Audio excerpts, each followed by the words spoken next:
जी नमस्कार दोस्त, मैं विकेश दुबे। आप देख रहे हैं लोक आवाज 24/7 में आपका हार्दिक स्वागत है। अभी मेरे साथ जुड़ चुके हैं बात करने के लिए भोजपुरी के एक ऐसा महारथी जो कि कभी तहलका मचाया करते थे, जो कि जिस समय ऑडियो का ज़माना चलता था उस समय ये गाते थे और गाते थे तो लाखों दर्शक सुनने के लिए तैयार रहते थे, प्रोग्राम होता था। लेकिन बीच में गुमनामी क्यों हो गया, हम इनसे बात कर लेते हैं। इनका नाम है सरोज सिंह। बहुत अच्छे सिंगर हैं, गाते थे और इनको हम अभी प्लेटफॉर्म पे लाए हैं बात करने के लिए। लोक आवाज 24/7 में बात करते हैं।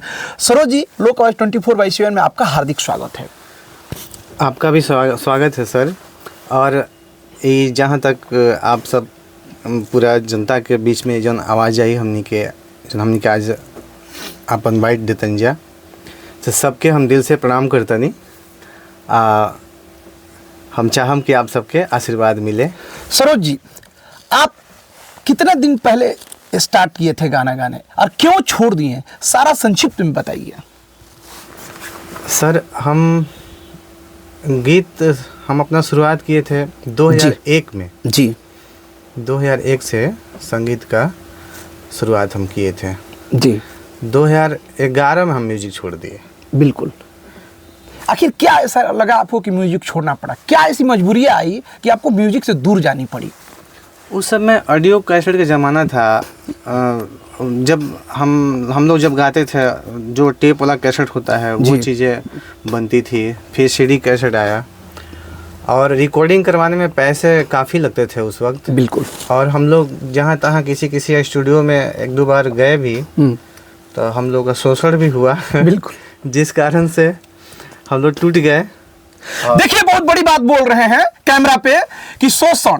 जी हाँ, वो कहीं भी हो शोषण होता है, या छोटा कलाकार हो तो उसका और ज्यादा शोषण होता है। बात कर लेते हैं कि कैसा शोषण, आप समझ गए ही होंगे, बोलिए।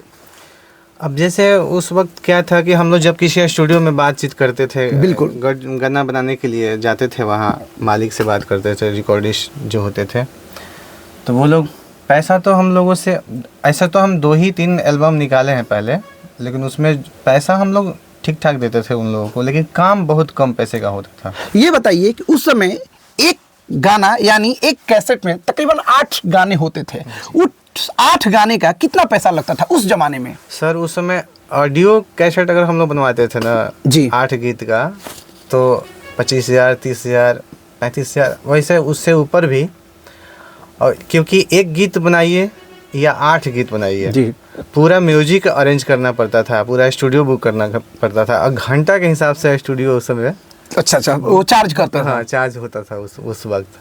तो हम लोग बिल्कुल गरीब घर के हैं, अभी भी हैं, पहले भी थे, तो इस कारण से आदमी छोड़ दिया, टूट गए हम लोग। मैं बोलता हूँ कि गरीबी एक पय है, निर्धन के रोग जन दिया है विधाता, किसी को गरीबी न दीजिए। गरीबी में लोग टूट जाता है, बिखर जाता है। देखिए, वही स्थिति आज सरोज जी के साथ हुई है, लेकिन ये टूट कर बिखर कर भी खड़े हुए हैं। ये इनका एक बहुत बड़ा ताकत है कि ये टूट जाते हैं, बिखर जाते हैं, फिर खड़े हो जाते हैं।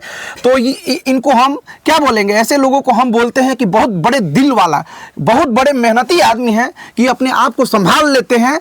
और बताइए, अभी फिलहाल में हम 2019 से मेडिसिन लाइन में हम आ गए जी।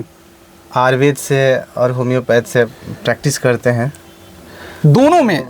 सरोज जी, जी सर, म्यूजिक लाइन और डॉक्टरी लाइन दोनों में बहुत डिफरेंसेज है।